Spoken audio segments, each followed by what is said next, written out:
Hej Eva, jeg har trukket det her emne om økonomi med titlen Hvem skal nu betale og hvem har råd til mere? Min problemformulering lyder: hvilke økonomiske initiativer har regeringen iværksat for at sikre, at Danmark kommer ud af krisen med en sund økonomi, og har initiativerne haft den ønskede virkning? Første underspørgsmål lyder: hvilke finans- og strukturpolitiske virkemidler benyttes til at fremme vækst og bekæmpe arbejdsløshed? Det vil jeg besvare gennem delkonklusion 1. Og først vil jeg fastslå, at blandt økonomer hersker der en bred enighed om, hvad en sund økonomi indebærer. Man snakker om at der skal være lav inflation. Valutaen må altså ikke stige for meget i værdi. Der skal være høj beskæftigelse, mange i arbejde, og derved færre på overførselsindkomster, som det offentlige skal betale. Der skal være balance mellem de offentlige finanser, det vil sige, at der skal være balance mellem eksport og import. Der skal være en stærk konkurrenceevne. Det skal altså kunne betale sig at have en virksomhed i Danmark. Vi skal have bedre forudsætninger end andre lande. Og til sidst skal der også være økonomisk vækst. Finanspolitik, det er en betegnelse for de penge, som de offentlige bruger, altså det de offentlige bruger penge på. Man prøver gennem indtægter og udgifter at styre økonomien. Det gør det offentlige altså.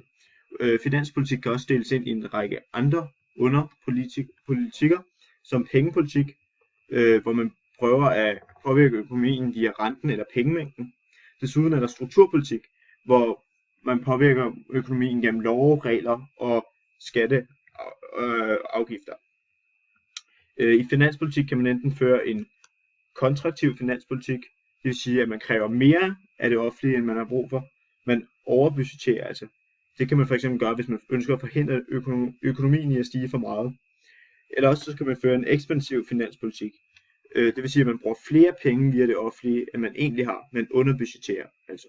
Og prøver at skabe et økonomisk opsving, f.eks. i dårlige tider. Og det kan være gennem f.eks. investeringer i infrastruktur. Til sidst vil jeg lige redegøre for Laffer-kurven. Laffer-kurven, som man ser her, er en model, der illustrerer teorien for det optimale skattetryk, som kommer det offentlige mest til gode. Her ser man statens indtægter. Her ser man et skattetryk på 0%, og her på 100%. T, som det står her, er et skattetryk, der maksimerer skatteindtægterne. Det vil sige det optimale skattetryk. Vi ser her, hvis skattetrykket er tættere på 0, så får det offentlige nærmest ingen indtægter. På den anden side, hvis man rykker den mod 100%, altså at det offentlige får alt, så vil man fuldstændig fjerne incitamentet for at få folk til at arbejde, fordi at det offentlige bare får alle ens penge. Under spørgsmål 2 lyder: hvorfor har regeringen ført den økonomiske politik, som de har gjort, og hvordan ses den sammenlignet med Venstre? Og først og fremmest så handler det om damage control, altså hvordan regeringen bedst muligt kommer ud af krisen og får sikret, at Danmark får en sund økonomi igen. Regeringen har ikke rigtig kunne benytte sig i særlig stor grad af pengepolitik i forhold til det, at man kommer ud af krisen bedst muligt, i det at vi i Danmark har en fastkurspolitik, det vil sige at den danske valuta, den danske krone er knyttet til euroen, på trods af at vi ikke selv har euroen. Desuden derved så har regeringen kunne benytte strukturpolitik, altså ved at anvende reguleringer, love og regler. Nogle af de reguleringer og love, de har lavet, det har været indføre det her med sygedagpengene, at nu kan man kun være på sygedagpenge i 22 uger, hvorefter man ryger over på kontanthjælp. Så man har altså gjort det mindre attraktivt, det her med at være på overførselsindkomster. Sådan så antagelsen er, at man håber på at få folk hurtigere ud på arbejdsmarkedet igen.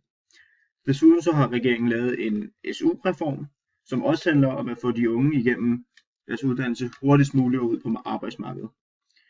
De har lavet en række andre investeringer, såsom akutpakke, vækstpakke, flexjobsreform, førtidspensionsreform og folkeskolereformen. Alt en måde, de prøver at investere i fremtiden på. Desuden så har de har benyttet sig af mange offentlige besparelser. Samtidig har de ført en ekspansiv finanspolitik, nemlig fordi at de vil investere i infrastruktur, skattelettelser for virksomhederne for eksempel. Og det er jo på grund af, at de ønsker at pumpe penge ud i samfundet, så flere kommer i arbejde, og der opstår mere forbrug, hvis altså forbrugertilliden kommer. Ja. Og set i forhold til Venstre, så kan man sige, at Venstre de ønsker jo, at de laveste indkomster får skattelettelser, hvorimod regeringen har fokuseret på at give virksomhederne skattelettelser. Venstre de har så deres antagelse må være, at i kraft af, at de laveste lønninger får bedre vilkår for at arbejde, så vil der være et større incitament for at komme ud på arbejdsmarkedet frem for at være på en overførselsindkomst. Regeringen derimod, de har jo ønsket at skabe gode vilkår for virksomhederne ved at sænke skattesatsen fra 25% for virksomhederne med 3 procentpoint ned til 22%, som det skal være i 2016. Altså et fald på 3 procentpoint, som jeg sagde. Og det er nemlig for, at det bliver mere attraktivt, så der er flere virksomheder, der kan komme til Danmark. Og desuden vil Venstre indføre et kontanthjælpsloft, hvilket betyder, at de vil lave et loft for, hvor meget man kan modtage i offentlige ydelser, hvis man er på kontanthjælp. Følgende kan så omfattes f.eks. boligsikring, særlig støtte eller børnecheck. Og hele det her kontanthjælpsloft skal bruges til at sænke lønningerne for skatten for de laveste indkomster. Fordi at de mener nemlig, at hver gang man flytter en fra at være på overførselsindkomst til at arbejde, så sparer man 170.000 kroner, som det fremgår i bilag 2. Hvis vi lige går op og ser på, under spørgsmål 3, har regeringens økonomiske initiativer haft en ønsket virkning på den danske økonomi? Og der er måske mange, der vil sige, at hvis man ser på deres politik, så har de måske ikke ført en så socialistisk, en så rød politik, og måske har de heller ikke haft det ønskede effekter på individet, den her politik, de har ført på, det går hårdt ud over altså folk, der har været på sygedagpenge.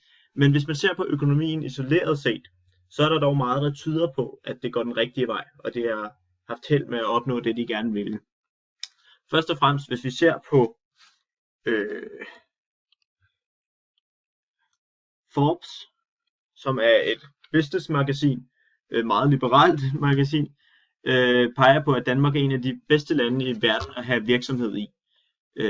Faktisk den allerbedste. Og det skyldes simpelthen en række af de her, altså, og det er på trods af, at vi har en rød regering. Så et eller andet sted må regeringen jo have gjort noget, som har virket.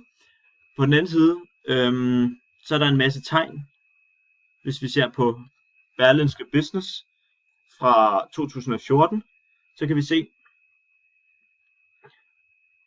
at der forbrugertilliden er blevet øget. Folk har bedre forventninger om fremtiden. Beskæftigelsen stiger, og konkurrenceevnen har det bedre. Sådan, der er en masse indikatorer for, at det går bedre og går den rigtige vej.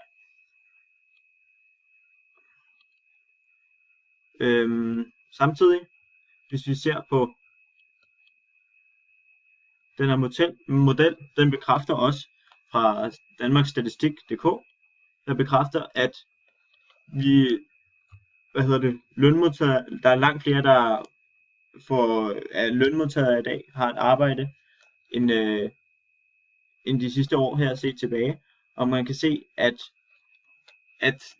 lønmodtagerniveauet, der er så mange, der får en løn, er det samme som i september 2009.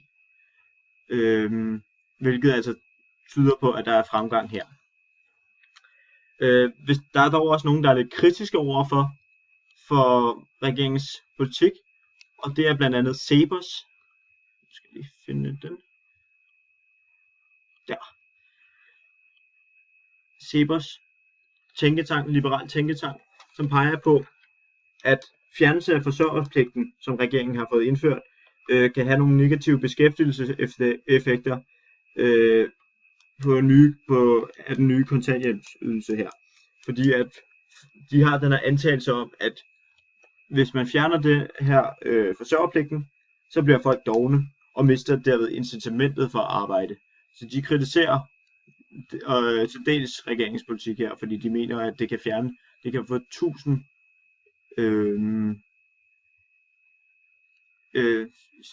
som det står her, ifølge chefredaktøren Mads Lundby Hansen fra CEPOS vil afskaffelsen af den gensidige forsørgerpligt reducere beskæftigelsen med ca. 1000 personer. Ja. Men ser man bort fra det, så må man samlet set sige, at den politik, regeringen har ført, det tyder på, at det har haft nogle gode konsekvenser, nogle gode de rette virkninger, og at økonomien er på rette spor.